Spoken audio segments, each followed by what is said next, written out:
तो हमने जब जिनसे घर लिया उनसे बात की कि हमारे ऊपर वाले फ्लोर ने तो जो ऊपर रहते हैं उन्होंने तो वहाँ वॉशरूम बना लिया उस जगह पर, हम तो मंदिर बना नहीं सकते और बिना गुरुजी के हम इस घर में रह नहीं सकते। तो गुरुजी ने हमें इतना ब्लेस किया कि स्टिल पार्किंग में बहुत अच्छा मंदिर, उसका स्पेस गुरुजी ने हमें दिलाया।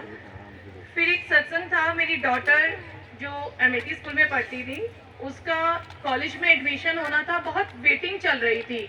ये कनेक्टिंग सत्संग है इसलिए मैं बहुत शॉर्ट में आपको बता रही हूँ, सेम डे के ही उसकी बहुत वेटिंग चल रही थी और मुझे और मेरे अंकल को था कि कहाँ हमें भेजना है, हमें बस वहीं का ही मन था। लेकिन फिर भी हमने अदर प्लेसेस को सिलेक्ट कर लिया, फ्लाइट बुक कर ली 28 जून की हमारी फ्लाइट बुक हो गई कि ठीक है बेंगलोर का हमने एक कॉलेज डन कर दिया।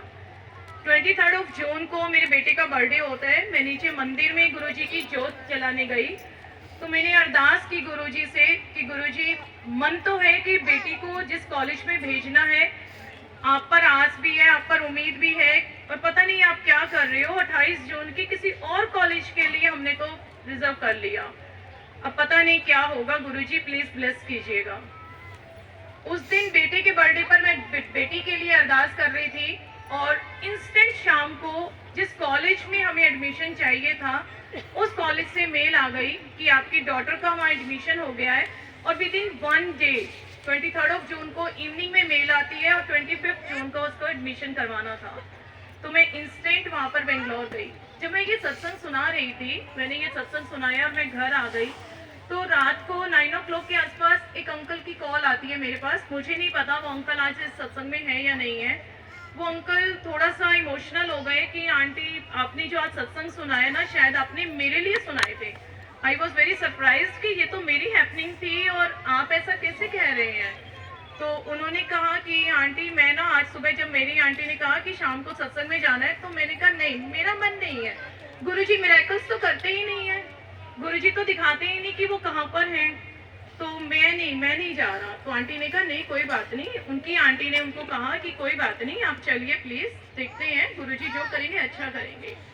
कहते कि मेरे अंदर 2 क्वेश्चन चल रहे थे। नंबर 1 कि उन्हें भी अपने घर में इस तरह की प्रॉब्लम फेस आउट हो रही थी कि उन्होंने किसी वॉशरूम को स्टोर रूम बना दिया, उसको क्या उसका सॉल्यूशन निकाले।